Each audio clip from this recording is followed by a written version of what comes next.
Les rendez-vous de la conservation, un podcast inspirant proposé par MOOC Conservation et Youth Conservation de l'ICN. À travers des interviews d'acteurs engagés dans la conservation, nous souhaitons informer, former et inspirer tous les passionnés de la nature qui s'impliquent dans la protection de l'environnement. Bienvenue dans ces rendez-vous de la conservation.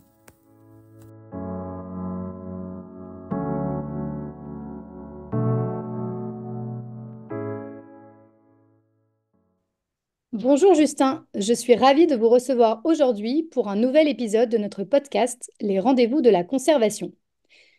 Justin, vous êtes ingénieur en biologie et vous êtes passionné de conservation, comme en témoigne votre engagement au sein de l'ONG camerounaise BED, dont nous parlerons beaucoup plus en détail lors de notre entretien. Justin, je vais vous laisser la parole. Peut-être nous allons démarrer par parler de votre parcours. Est-ce que vous pouvez nous parler de des années de votre parcours et de ce qui vous a conduit à vous passionner pour la conservation et en particulier, je crois, celle des lions et des girafes? Euh, Merci. Bonjour Hélène. Merci de m'avoir donné cette opportunité de présenter au monde entier les efforts que nous fournissons à BED pour la cause de notre environnement. Je suis Justin Dido-Lanvie. Je suis titulaire d'un master en gestion des aires protégées et réserves des biosphères. Je suis béninois et je vis actuellement au Cameroun. Donc, mon parcours débute, si je peux le dire, dans un petit village au sud du Bénin où j'ai commencé mon bonhomme de chemin jusqu'à obtenir brillamment mon baccalauréat en 2016. Donc, c'est après l'obtention de ce diplôme que la voie m'a été ouverte pour entrer dans le monde universitaire et quitter mon village natal pour aller explorer d'autres horizons. Voilà. Donc, c'est ainsi que avec ma passion pour la foresterie, j'ai choisi de me spécialiser en aménagement et gestion des ressources naturelles à l'Université de Parakou dans le Nord Bénin. Après avoir initialement postulé auparavant pour une formation en gestion des réserves, en gestion des aires protégées à l'Est en Sagap, Kandi, une école qui n'existe plus à ce jour. Donc, après l'obtention de ma licence, j'ai eu la chance d'obtenir une bourse de l'Union européenne pour faire mon master en gestion des aires protégées et réserves de biosphère à l'ERAEFT en République démocratique du Congo. Donc, programme durant lequel j'ai eu la chance de passer le troisième semestre à l'école de fond de Garoua et le quatrième semestre au Southern African Wildlife College en Afrique du Sud. Donc, pendant mon séjour au Cameroun, j'ai eu le privilège d'être encadré par Dr. Serge Alexis Kamgan, qui m'a inspiré par sa rigueur scientifique et son dévouement à la conservation. C'est donc grâce à lui que j'ai pu développer un amour particulier pour les lions et les girafes lors de nos sorties de terrain au parc national de Bouba-Dida au Nord Cameroun. Donc, c'est ainsi que j'ai décidé de travailler après l'obtention de mon diplôme sur ces espèces charismatiques des écosystèmes savanicoles qui me fascinent toujours à chaque fois que j'ai la chance de les voir dans les milieux sauvages. Merci. Merci Justin pour cette introduction et très intéressant. Et donc on remercie le docteur Serge Kampong pour avoir été votre principale inspiration dans votre carrière de biologie jusqu'à présent. Euh, je vous propose maintenant qu'on se penche un petit peu plus en détail sur l'ONG, l'ONG BED, qui signifie Biodiversité, Environnement et Développement durable. Est-ce que vous pourriez nous présenter cette ONG, quelles en sont les principales missions et les objectifs? Merci. L'organisation Biodiversité, Environnement et Développement durable, en sigle BED, vise à conserver la biodiversité, gérer durablement les ressources naturelles et offrir un environnement résilient aux effets du changement climatique. Nous sommes basés à Garoua, au Cameroun. Donc, nos principales missions incluent la protection des espèces menacées, notamment les lions, les girafes, les chimpanzés, grâce à l'utilisation de technologies avancées, des technologies modernes, telles que les capteurs acoustiques, les caméras pièges, le drone et les colliers satellitaires. Alors, il faut noter ici que dans nos missions, BED s'efforce également d'impliquer les communautés locales dans la gestion des aires protégées et de sensibiliser les populations, en particulier les jeunes, aux enjeux environnementaux par le biais des programmes éducatifs et de formation. Très intéressant. Est-ce que vous voudriez nous partager quelques succès ou des réalisations marquantes de votre ONG jusqu'à présent? Bien sûr, parmi nos réalisations marquantes, donc les réalisations marquantes de l'ONG, il faut dire que nous avons mis en place depuis plusieurs années un programme de suivi des lions dans le paysage des aires protégées du Nord Cameroun. Donc, ce programme qui est basé sur une approche communautaire. Donc, grâce à cette initiative, nous sommes perçus de l'extérieur comme l'organisation spécialiste de suivi des grands carnivores, notamment le lion. Donc, dans le cadre de ce programme, il faut dire que nous sommes la première organisation à avoir posé des colliers satellitaires sur des lions dans le parc national de Bouba-Djida au Nord Cameroun. Et c'est grâce à ce programme également qu'aujourd'hui, nous sommes en mesure de, de donner des informations sur les tendances des lions et de leurs hotspots au Cameroun. Donc là, on peut trouver les lions et quelles sont les tendances dans le temps jusqu'à ce jour. Donc c'est grâce notamment à ce programme, ce grand programme sur les lions. Alors en dehors de ça, nous avons également développé un programme de suivi des girafes. Et pour ajouter à tout ça, nous sommes aujourd'hui les pionniers dans l'utilisation des capteurs acoustiques pour le suivi de la faune au Cameroun. Donc, un outil que nous utilisons depuis quelques années pour le suivi des chimpanzés dans le paysage de Mbamedjerem, dans la zone de transition du Cameroun. Alors, il faut dire que c'est une approche qui est envisagée aussi pour d'autres espèces dans le futur. Alors, en dehors de ça, en termes d'actions communautaires marquantes, nous pouvons signaler le Bushcam que nous avions organisé en 2023 au Parc national de la Benoué, toujours au Nord Cameroun, un programme hautement instructif que les participants continuent de réclamer à ce jour. Environ 2500 élèves étaient impliqués dans ce programme. Donc, ces réalisations constituent les marques de fabrique de l'ONG et reflètent notre engagement et notre expertise dans la conservation de la biodiversité et le développement durable. Il faut aussi souligner que dans le cadre de nos actions, nous avons eu à mener le projet d'autonomisation des femmes autour du massif forestier de Chabal-Babo, un programme qui visait à impliquer les femmes dans des actions de production alternative afin de limiter leur dépendance vis-à-vis des ressources naturelles. Très intéressant. Écoutez, merci déjà pour cet aperçu très complet des missions de votre ONG. Moi, j'aimerais revenir peut-être un peu plus en détail aujourd'hui sur le projet de conservation des lions et des girafes. Aujourd'hui, c'est quoi les principaux problèmes auxquels sont confrontées ces espèces? Alors, les lions et les girafes, ces deux espèces charismatiques, sont malheureusement confrontés à plusieurs problèmes majeurs aujourd'hui. Donc, on peut citer notamment la perte et la fragmentation de leur habitat due à l'expansion agricole, l'urbanisation et les infrastructures humaines. Donc, il ne faut pas aussi oublier le braconnage et les conflits avec les humains, représentant également des menaces, qui représentent des menaces significatives pour ces espèces. Si vous prenez par exemple le cas du lion, ces lions peuvent attaquer le bétail, entraînant des représailles de la part des éleveurs, tandis que les girafes, elles, sont souvent chassées pour leurs viandes et leurs produits dérivés.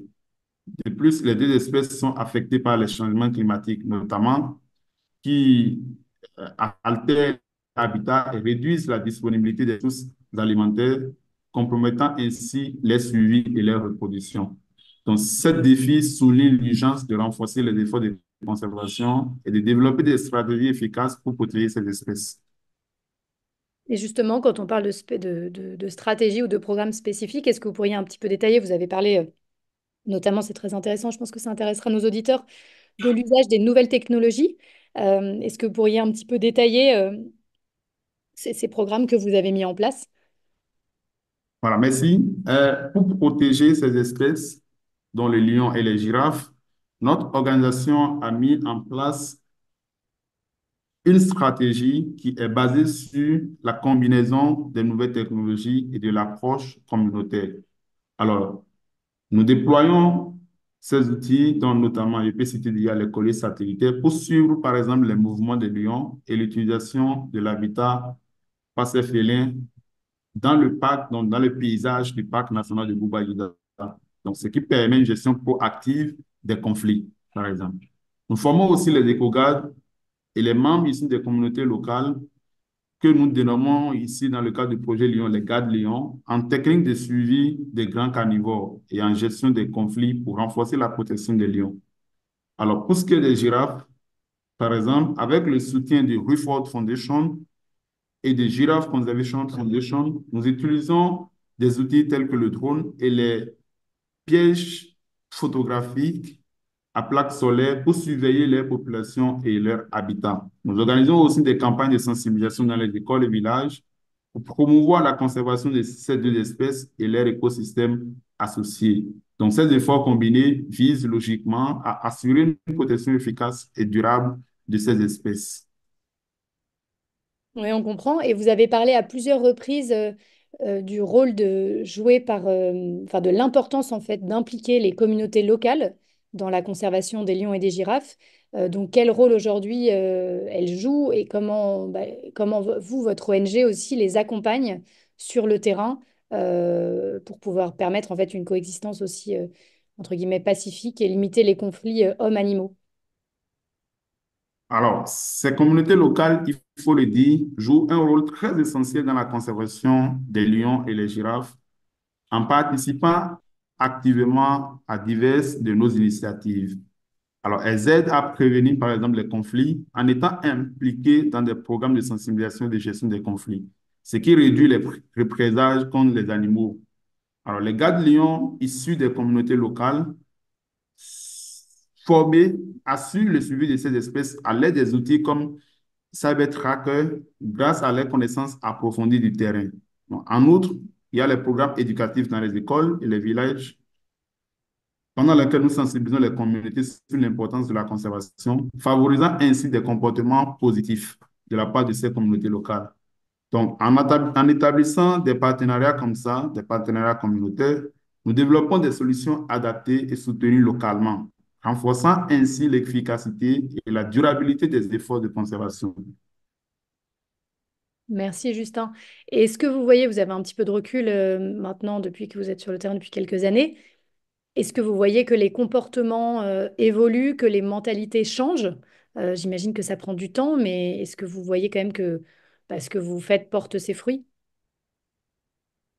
Bien évidemment, il faut dire que de plus en plus, ces communautés locales que nous impliquons dans nos actions adoptent des comportements beaucoup plus positifs vis-à-vis de cette faune sauvage. Et c'est un signe positif et des gestes salutaires que nous observons dans ces milieux où nous travaillons avec ces communautés-là.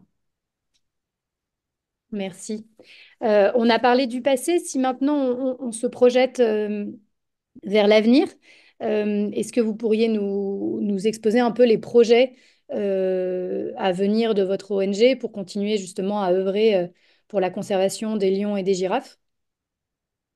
Bon, pour continuer à protéger ces deux espèces, notre organisation prévoit plusieurs projets futurs.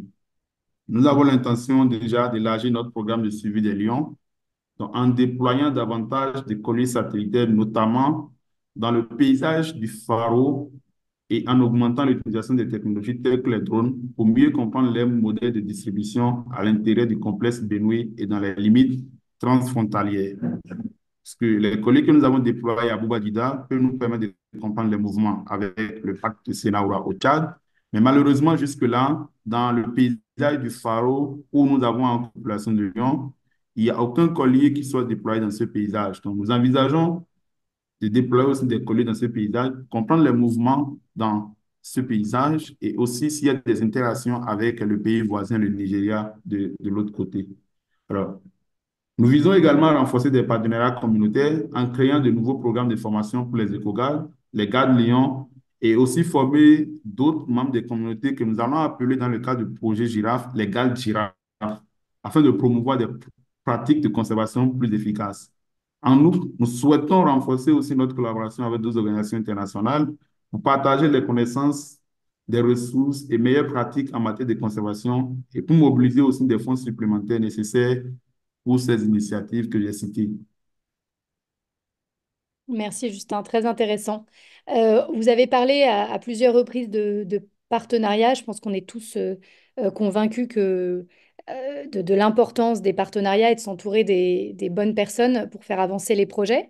Euh, Y a-t-il de votre côté des collaborations ou des partenariats avec d'autres organisations ou des institutions que vous envisagez pour renforcer vos efforts de conservation? Bien évidemment, nous envisageons plusieurs collaborations et partenariats pour renforcer nos efforts de conservation des lions et des girafes. Donc, nous prévoyons déjà de renforcer notre collaboration avec des organisations internationales qui font dans le même domaine de suivi de ces espèces-là et ces partenariats nous permettront de partager des connaissances, comme je le disais, des ressources et des meilleures pratiques en matière de conservation. Nous cherchons également à établir des liens plus étroits avec des institutions académiques pour bénéficier des recherches scientifiques avancées et des technologies innovantes. Alors, collaborer aussi avec des universités et des centres de recherche, cela nous aidera à améliorer nos méthodes de suivi et de gestion des espèces. En outre, il faut dire que nous travaillons sur des partenariats avec des agences de financement pour mobiliser des ressources supplémentaires nécessaires à nos projets. La collaboration avec d'autres ONG, par exemple, des institutions gouvernementales, comme par exemple l'École de faune de Garoua, qui est l'autorité CITES pour les aspects faune au Cameroun, et des acteurs locaux nous permettra aussi de coordonner nos efforts et d'optimiser les ressources afin d'augmenter l'impact de nos initiatives de conservation. Merci Justin. Nous arrivons à la fin de notre entretien. Est-ce que vous auriez un message à faire passer à nos auditeurs sur l'importance de la conservation et de la protection de la biodiversité? Alors, ce que peut dire tout simplement, c'est que la conservation de la biodiversité, il faut que le grand public le sache, est essentielle pour la santé de notre planète et le bien-être des générations futures, et déjà de notre génération aussi. Et chacun de nous peut jouer un rôle, que ce soit à travers des actions locales, des comportements responsables ou encore en soutenant des initiatives de conservation. Protéger la biodiversité, par exemple, c'est protéger notre avenir. Voilà ce que je peux dire sur ce point et je terminerai par exprimer ma profonde gratitude au gouvernement du Cameroun, nos donateurs et partenaires qui nous soutiennent dans nos initiatives de conservation. Eh ben, écoutez, merci beaucoup Justin pour votre temps. Aujourd'hui, j'étais ravie de vous recevoir et d'avoir cette discussion avec vous. Et puis merci pour ce précieux témoignage qui, j'en suis sûre, saura inspirer nos auditeurs. Je vous souhaite une très bonne journée. Merci Justin. Merci, Hélène. Merci.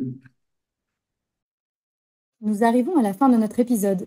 Merci pour votre écoute et à très bientôt pour d'autres témoignages inspirants d'acteurs engagés dans la conservation de la nature.